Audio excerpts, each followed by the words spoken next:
Hi guys, so you all should have completed the F5.6 study guide on Friday. We were assigned this over the weekend. So the first thing that you are going to do is we're going to go over this study guide, and then after we are done reviewing the study guide, you are to complete the math space study guide review as yet an additional review of for the summative that you guys have on Fusion this week. We have gone extensively over everything, so I am confident that every single one of you is going to be prepared. There's videos up on Canvas, on YouTube that I have for you, so you have lots of stuff to go over. This study guide that you have right now, or that you should have completed, is actually the most similar to the summative. So it's really important that you follow along and you understand every single question that we have. The summative has 20 questions, and as you will see with our review, you will also have 20 questions here. Let's start with number 1. Number 1 says to make a table of values to find 5 solutions to the equation. They want you to write your solutions as ordered pairs. Well, if you recall, a table is looking like this, where we have our x values, also known as the domain, and our y values, also known as our range. If I know that the equation is y equals 2x plus 1, when you go to find the input, which is the x, and the corresponding output, which is the y, you get to choose 5 different solutions. These solutions are going to be points. Ordered pairs are points. So basically what you're going to get to do is you're going to have a table with 5 spots. You're going to get to plug in any value of x that you would like. You then plug that into x and find what the corresponding output is, what the corresponding y value is. Like I've said before, I always choose -2, -1, 0, 1, and 2. You do not have to choose the same exact values as me as long as you do the mathematics correct. But in order to get the corresponding y value for -2, you're going to plug in -2 into x. Be very mindful with your negatives. So when you go to plug this in, you're going to say the y is going to equal 2 times x, which in this case is -2, plus 1. When you do your math, 2 times -2 is -4, and -4 plus 1 is equal to -3. So when x is -2, y is -3. Similarly, you're going to say if y is equal to 2 times x plus 1, and that looks like an F, but it's really a plus, you're going to plug in -1. 2 times -1, because order of operations, you do multiplication first, is -2, and -2 plus 1 is -1. When x is -1, so does y happen to be. The next value, y equals 2 times x plus 1. If x is 0, 2 times 0 is 0, and 0 plus 1 is 1. So your output is 1 when your input is 0. The next one, y equals 2 times 1 plus 1. Plug in the value 1. 2 times 1 is 2, plus 1 is 3. When x is 1, y is 3. And the last, y equals 2 times x plus 1. X happens to be 2. 2 times 2 is 4. And 4 plus 1 is 5. So when x is 2, y is 5. They want you to write your solutions as ordered pairs. The first ordered pair is therefore -2, comma 3, comma -3, sorry. That's your first one. The second one is -1, comma -1. The third is 0, comma 1. Fourth, 1, comma 3. And the fifth solution is 2, 5. And these are your solutions.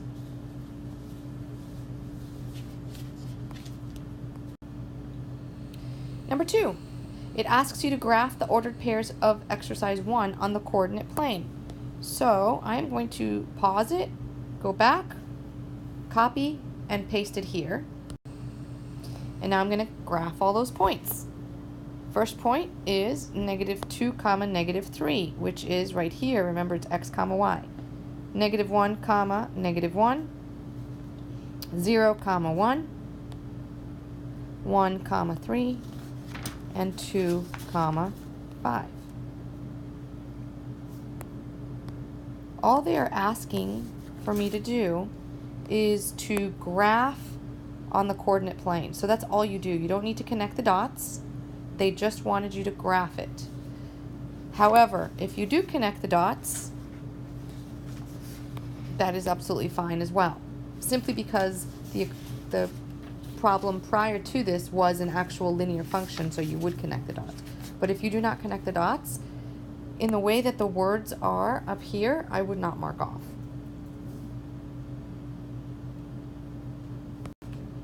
Number 3, express the relation as a table. So what you're going to have is a pre-created table like this, and your job is to literally put each x value and its corresponding y value on the table. So 1, 3, 2, 4, 3, 6, and 7, 1. That's it. Nothing fancy about it. That's the first part. The second part asks you, what is the domain of the relation? Remember that domain is the x values. And the way you're supposed to write them is with what we call braces and from least to greatest. When you list the domain and you list the range, you don't have to list them in the same order that they're paired up with. They are they are written from least to greatest. So, just so happens that the domain is already organized. 1, 2, 3, and 7. The range are the y values. So when I go ahead and do that, squiggly, squiggly, the range, in order from least to greatest, if you look at the range, you have 3, 4, 6, and 1. 1 is the smallest, so you write 1 first. Then comes 3, then 4, then 6, and that's it. Questions sometimes are, if I don't write them from least to greatest, will I get points off? It must be written in least to greatest. Otherwise, yes, you do get points off because then you're not doing it in the proper way. The last question asks if the relation is a function and then why or why not. You will be expected to explain why or why not the relation is a function. Remember that a relation is a function if and only if none of the x values repeat. As I look at all my x values, either here or here, none of them repeat. So therefore, yes, and the answer, because the domain does not repeat. If you're listening to this, you probably heard my wonderful cat Clive meow at you, so I apologize for the noise. Okay, part 4, number 4 says, define slope in terms of the x and y axis. This is really a much more straightforward question than you feel like it is. They want you to talk about what slope is in reference to the x and y axis. Well, if you remember, slope is the change of y over the change of x. Remember that this symbol here is the Greek letter delta, and it represents the word change. Okay, so going back to the definition. If I know that that the slope is the change of y over the change of x, y is a vertical change. So y is the vertical and x is horizontal. So it's vertical change over horizontal change.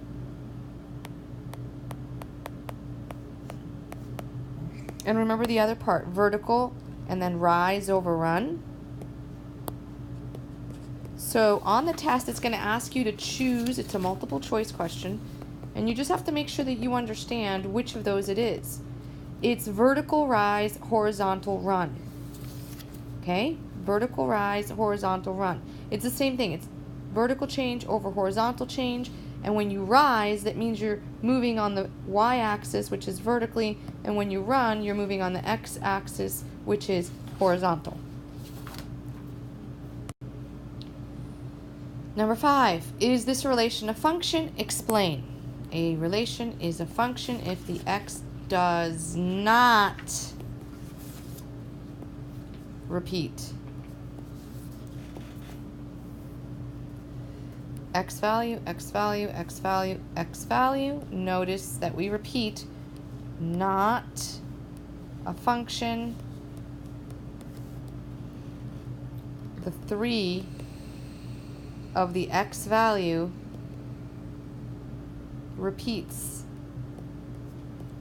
Now, if you had a relation where none of the x values repeated, then you would say, yes, it is a function. But in this case, it is not. So make sure you know the difference between the two. All right, now we get into the slope that I know you guys had a little bit of an issue with, so I want to make sure I take my time with you. Find the slope of the line that passes through each pair of points. We talked briefly, actually, to a large extent, not briefly, but in depth. We talked in depth about the idea of how slope is calculated by either looking at the graph, and if you have points that you can see, counting the change of x, counting the change of y. Now, when you have points and you're not given the graph, if you recall, that slope is change of y over change of x, rise over run, vertical movement over horizontal movement, and you remember that the word change means the difference, then what you're going to do is you're going to use what we call the slope formula. And the slope formula is the difference of my y's, y2 minus y1, over the difference of my x's, x2 minus x1. The issue that everybody has is, what does y2, y1, x2, x1 mean?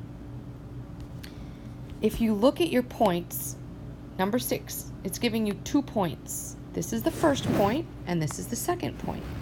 So if this is the first point, and this is the x value of the first point, we would say that this is the x1.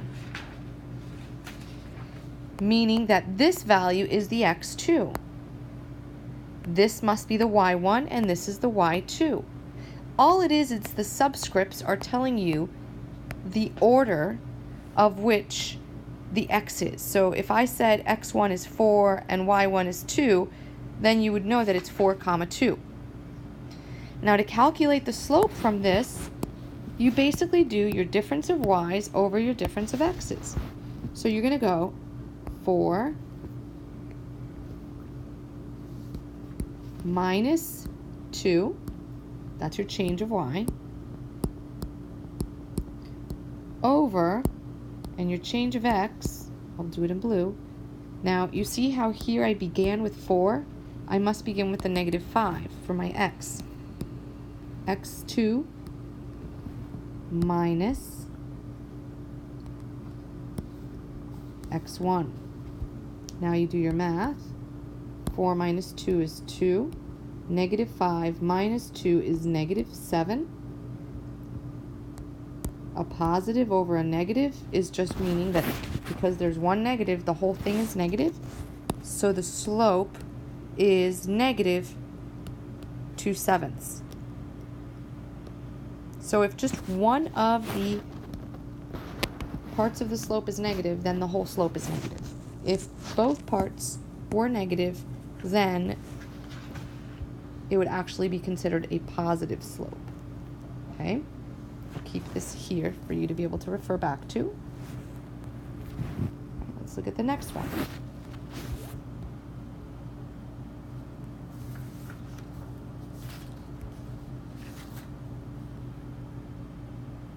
Oops, sorry for that random 5 floating around.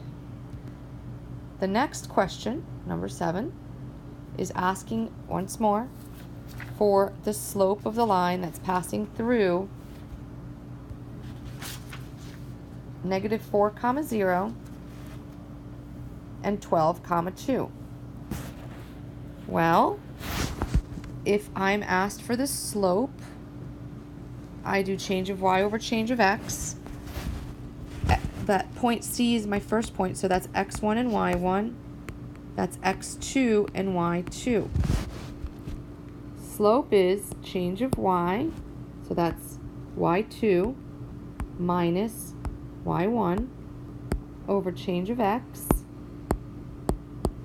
which is 12 minus, be careful with double negatives because it's 12 minus -4. That is going to give you 2 minus 0 is 2. 12 minus -4 is the same thing as 12 plus 4, which is 16. And remember that fractions would always need to be simplified. So 2/16 is really 1/8, and it's positive. So that's the slope of that line. Number 8. Again, if it helps you to write down x1, y1, x2, y2, and you know it's change of y, so you're subtracting your y's, so it's -3. Now, actually, I want to go back for a second. I want to make sure you understand that even though this is the formula that the mathematicians have created for us to use, you could actually do 5 minus -3 as long as for the denominator you begin with the guy that the 5 is paired with. So just for this case, I'm going to show you that. Change of y would be subtract your y's. 5 minus -3, and subtract your x's is your denominator. You started with the 5 for y, so you have to start with its 2, minus -6. Again, be very careful with your double negatives. Make sure you're writing down the fact that it's minus the negative, transforming to a positive, and that's 8, and this is also a positive. 8 over 8, 8 divided by 8 simplifies to become 1. So the slope of that line is 1. So 8 over 8 simplifies to 1, and so you write your answer as 1. The slope is 1. One of the really biggest mistakes that people make, and I want to make sure that you guys understand, slope is a fraction. It's not a point. And so when you get your slope, you will either just get a whole number like you did for number 8, or you'll get a fraction like you did for number 6 and 7. Notice that these are fractions. Please do not write it as a point. For this example, don't write 8, 8 as your answer. It's 8 over 8, which is 1. Slope must always be a fraction. Okay. Number 9 is asking me to find the slope of a line that passes through 3, -5, and the origin. Well, going back to our vocabulary, you should remember that the origin is that point in the middle, which is 0, 0. So where you see the word origin, you should immediately say 0, 0. You're asked to find the slope, change of y over change of x, of a line that goes through 3, -5, so that's your first point, x1, y1, and 0, 0, x2, y2.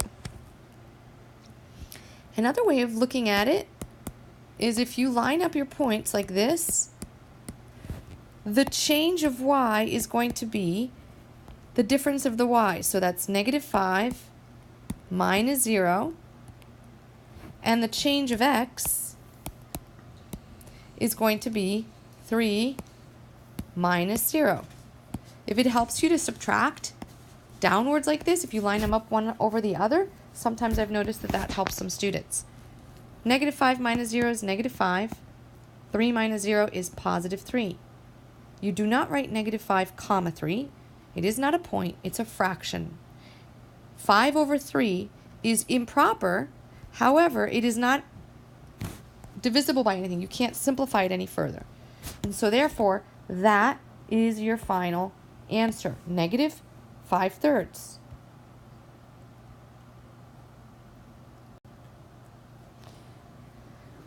Number 10 is asking you to find the rate of change.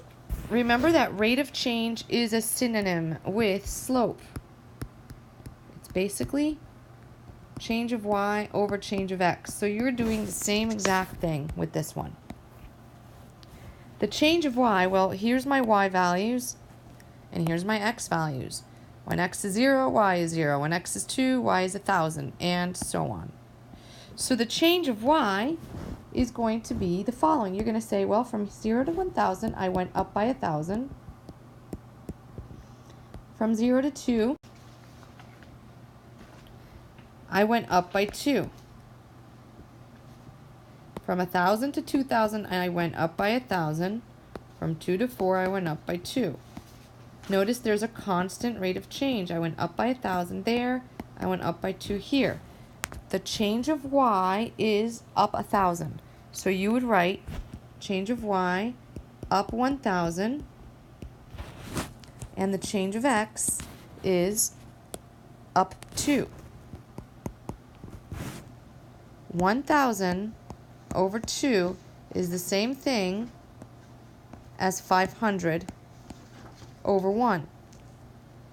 This is basically saying, because y is the distance flown, that the rate of change is 500 y, which is distance, per 1 hour. The change of y is distance flown. That's the reason why it's 1,000 miles. X is hours per hour. And 1,000 miles per hour simplifies to 500 miles per hour. That is the rate of change.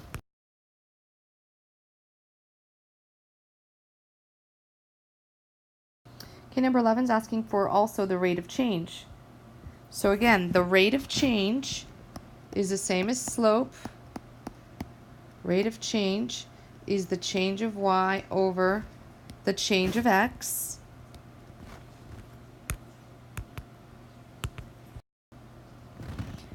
My x-axis is right here, the number of people.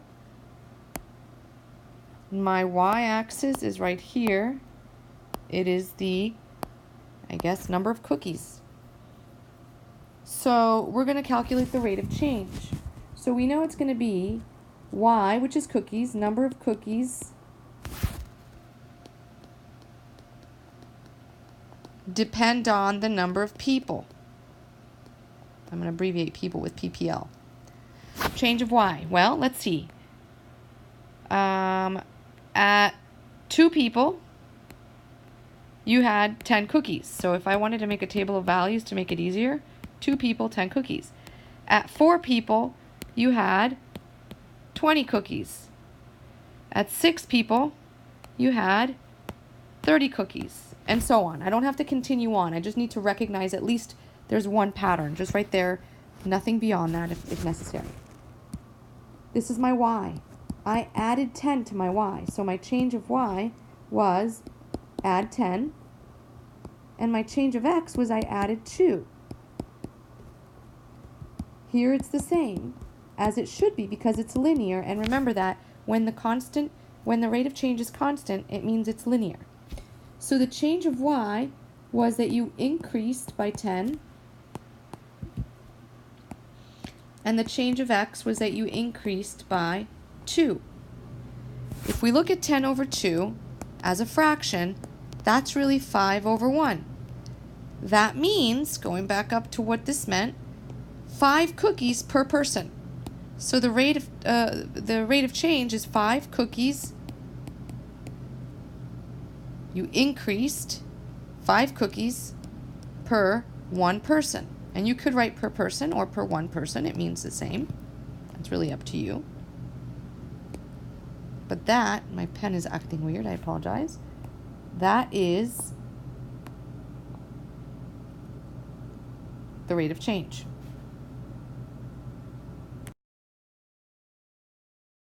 All right, numbers 12 and 13. Find the slope of the line using rise over run. So this is where you're counting.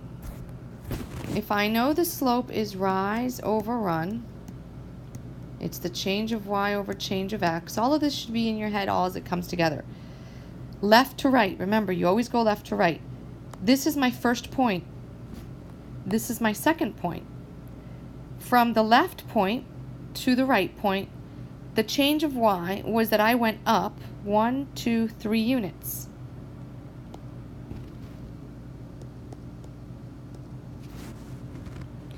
The change of x went from -1 to 0. I went over 1 to the right. So the slope, remember, m is the symbol for slope, is equal to 3 over 1, which is just 3. Could you have used the slope formula? Most definitely. If you wanted to, you could have listed your 2 points. You could have said change of y, -1 minus 2. That gives you -3. Now, bear with me as you're going to see something in a minute, so don't think it's wrong. And then you do -1 minus 0, and you get -1. And then -3 over -1 also simplifies to +3, because a negative divided by a negative is a positive. So once more, we have calculated slope.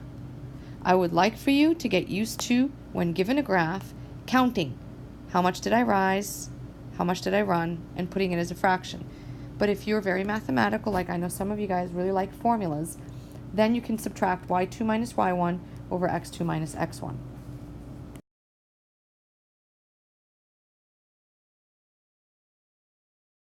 Remember, you guys have Miss DeMar there right now, so if you have a question, please, I hope that you're asking her, and you guys can pause as we go. Okay, next one.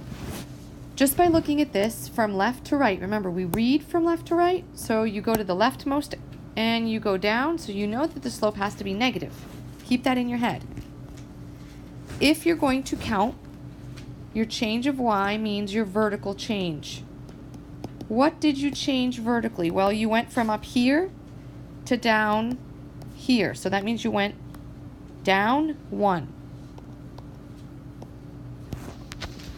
Your change of x is your horizontal. You went from here to here. So that means you went over 1, 2, 3, 4 to the right. -1 over 4 is -1/4. That is your slope.